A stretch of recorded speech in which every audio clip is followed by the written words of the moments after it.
வேதம் நன்மை தீமை பிரித்திருக்கக்கூடியதாக இருக்குது. ஒவ்வொருத்தருக்கும் நம்முடைய பேச்சுகளில் ஒவ்வொரு நாளும் எவ்வளோ தவறு பண்ணிட்டுருக்கோம், நம்முடைய செயல்களை எவ்வளோ தவறு பண்ணிட்டுருக்கோம், நம்முடைய எண்ணங்களை எவ்வளோ தவறு பண்ணிட்டுருக்கோம், நம்முடைய ஒவ்வொரு காரியங்களையும் நம்ம எவ்வளோ தவறு பண்ணிட்டுருக்கோங்கிறது பிரித்தறியக்கூடியது. எல்லாமே பழக்க வழக்கத்தை செஞ்சிட்ருக்குறோம். ஆனால் அதனால் சத்தியமாயிடாது. ரொம்ப காலகாலமாக ஊறி போயிட்டோம், அதனால் சத்தியமாயிடாது. இப்போ எவ்வளோ விஷயம் தெளிவுபடுத்தப்பட்டிருக்கு. இதுக்கு முன்னாடி நம்ம இந்த பேச்சும் சரியில்லை, எண்ணமும் சரியில்லை, நம்முடைய செயல்பாடும் சரியில்லை, எல்லாமே தெளிவுபடுத்தப்பட்டிருக்கு. இன்னும் தெளிவுபட வேண்டியவும் இருக்கணும். அதனால் ஒன்று கூடப்படுற காரணமே நம்ம எந்த வகையெல்லாம் எண்ணம் தப்பாக இருக்குது, எந்த வகையெல்லாம் பேச்சு தப்பாக பேசிகிட்டு இருக்கோம், எந்த வகையெல்லாம் நான் செயல்பாடு தப்பாக இருக்குது, எனக்கு ஒரு சோதனை வரும்போது நான் எந்த வகையெல்லாம் மனசு அலக்கழிக்கப்படுது, பதறேன், நான் எந்த அளவுக்கு குழப்பத்தில் உள்ளாயிடுறேன், எந்த அளவுக்கு நான் மற்றவங்க மேலே பழிய போடுறேன், இதெல்லாம் ஒரு நிலைக்கு வர்றதுக்காக தான். எந்த குழப்பமும் இல்லாத தெளிவான வேதம் இது. உங்களுடைய கஷ்டங்களுக்கெல்லாம் காரணம் நீங்கள் தான். அதனால் நீங்கள் துருவி ஆராய வேண்டாம். இதுவாக இருக்குமோ அதுவாக இருக்குமோ, அவங்களா இருப்பாங்களோ இவங்களா இருப்பாங்களோ. இறைவன் உங்களுக்கு ஒரு நன்மையை நாடி விட்டால் தடுப்போர் எவரும் இல்லை. அதனால் வரக்கூடிய நன்மைகளை இவங்க தடுத்துட்டு இருக்காங்களோ இவங்க எடுத்துகிட்டு இருக்காங்களோ அந்த எண்ணமே நமக்கு தேவையில்லை. நமக்குன்னு இறைவன் என்ன அனுமதிச்சானோ அதை நம்ம சேர்ந்துடும். அது எங்கே இருந்த போதும் சரி.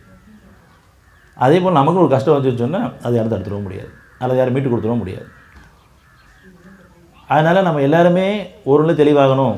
எந்த வகையில் எனக்கு தேவைன்னு ஒன்று வந்தாலும் சரி, விருப்பமாக இருந்தாலும் சரி, அல்லது வெளிப்படையாக பார்த்தாலும் கூட அது தேவையானோ இறைவன்ட்ட ஒப்படைச்சு படணும்.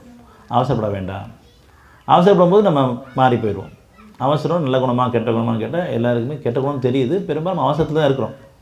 ஒன்று அவசரத்தில் இருக்கிறோம், அல்லது பாட்டத்தில் இருக்கிறோம், அல்லது பெருமையில் இருக்கிறோம், அல்லது குழப்பத்திலே இருக்கிறோம். தெளிவான மனநிலை நம்மகிட்ட இல்லை. இப்போ தெளிவான மனநிலை வேணும்னு சொன்னால் முதல்ல எனக்கு அமைதி வேணும்.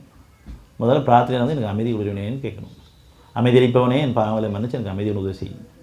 நம்முடைய தேவைகள் தான் அவருடைய பண்புகள். என்ன வேணுமோ முதல்ல அமைதி வேணும், அமைதி அளிப்பவனே இறைவனே அல்லாவேன்னு கூப்பிட்றத விட தேவை ஒன்று கேட்குறது முக்கியமாக இருக்கும்.